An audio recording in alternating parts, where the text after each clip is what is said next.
ईश्वरीय चेतना एक आवश्यक विषय वाणिपीडिया से प्रगतिशील मानव सभ्यता ब्राह्मणवादी संस्कृति ईश्वर चेतना और गायों की रक्षा पर आधारित है। व्यापार, वाणिज्य, कृषि और उद्योगों द्वारा राज्य के सभी आर्थिक विकास को उपरोक्त सिद्धांतों के संबंध में पूरी तरह से उपयोग किया जाना चाहिए, अन्यथा सभी तथाकथित आर्थिक विकास गिरावट का स्रोत बन जाते हैं। गोरक्षा का अर्थ है ब्राह्मणवादी संस्कृति को पोषण देना, जो ईश्वरीय चेतना की ओर ले जाती है और इस प्रकार मानव सभ्यता की पूर्णता प्राप्त होती है। जहाँ धन और शक्ति ब्राह्मणवादी संस्कृति की उन्नति, ईश्वरीय चेतना और गोरक्षा में नहीं लगाई जाती है, वहाँ राज्य और घर निश्चित रूप से प्रोविडेंस द्वारा बर्बाद हो जाते हैं। श्री प्रभुपाद की पुस्तकें, व्याख्यान, वार्तालाप और पत्र इस आवश्यक विषय की व्यापक प्रस्तुति प्रदान करते हैं, जैसा कि वाणी कोट्स ईश्वर चेतना श्रेणी में देखा गया है। उनकी शिक्षाओं का एक परिचय निम्नलिखित 8 उद्धरणों में दिया गया है। श्री प्रभुपाद की शिक्षाओं से उद्धरण जीवन के मानव रूप में व्यक्ति को कृष्ण चेतना या ईश्वर चेतना के प्रति जागृत होना चाहिए, और यदि वे यह सो जाता है तो उसे व्यापार में हानि होती है। उसे जगाना हमारा मिशन है, और जब मनुष्य सोता है तो उसे कैसे जगाया जा सकता है? बस ध्वनि के कंपन से। इस प्रक्रिया द्वारा सोते हुए व्यक्ति को जगाया जा सकता है, जिससे ध्वनि कान में प्रवेश कर सके, किसी अन्य प्रक्रिया से नहीं। वो सो रहा है। यदि आप उसे छड़ी दिखाते हैं, यदि आप नहीं उठे तो मैं तुम्हें मारूंगा, यह प्रभावी नहीं होगा।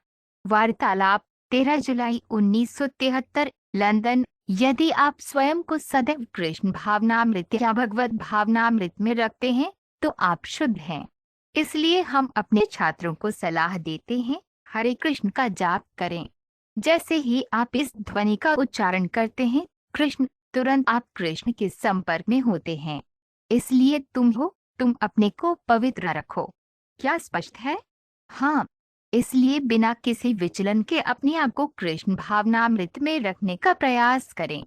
सामान्य व्याख्यान 25 सितंबर 1968, सिएटल। यदि कोई कृष्ण चेतना या ईश्वर चेतना के साथ जुड़ जाता है और उस भावना में कार्य करता है तो वह कभी नष्ट नहीं होता है।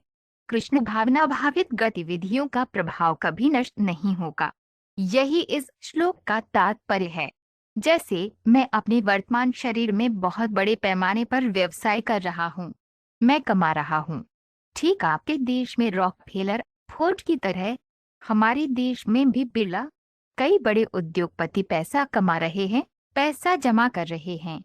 लेकिन ये पैसा, ये अधिग्रहण या शैक्षणिक योग्यता। भगवद गीता व्याख्यान 13 दिसंबर 1968, लॉस एंजल्स। वस्तुतः हमारा जीवन ही चेतना है।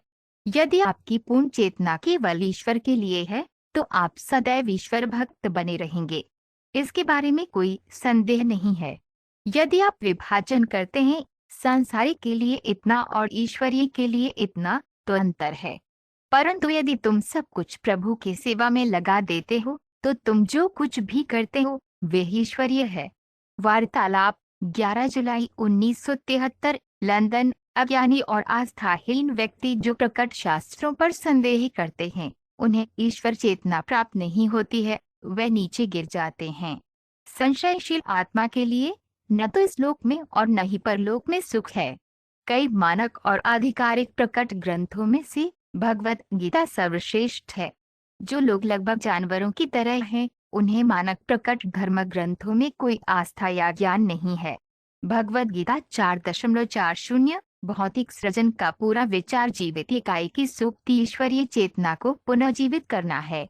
मानव शरीर के अलावा जीवन के अन्य रूपों में भगवान के मिशन के लिए सेवा के किसी भी उद्देश्य के बिना यौन सुख प्रमुख है। लेकिन मानव जीवन में बद्धात्मा मोक्ष की प्राप्ति के लिए उपयुक्त संतान पैदा करके भगवान की सेवा कर सकती है। श्रीमद्भागवत 2.1026 मूल रूप से जीवित इकाई की इंद्रियों को इस उद्देश्य के लिए सम्मानित किया गया था, अर्थात उन्हें भगवान या उनके भक्तों की दिव्य प्रेम पूर्ण सेवा में संलग्न करने के लिए। लेकिन भौतिक ऊर्जा से भ्रमित होकर बद्धात्मा एक इंद्रिय आनंद से मोहित होगी। इसलिए भगवान चेतना की पूरी प्रक्रिया इंद्रियों की सशर्त गतिविधियों को सुधारने और उन्हें भगवान की प्रत्यक्ष सेवा में फिर से संलग्न करने के लिए है। श्रीमद्भागवत 2.9-39। जिस किसी को ईश्वरीय चेतना का ज्ञान नहीं है वह मानसिक रूप से रोगी है, उसे इलाज की जरूरत है।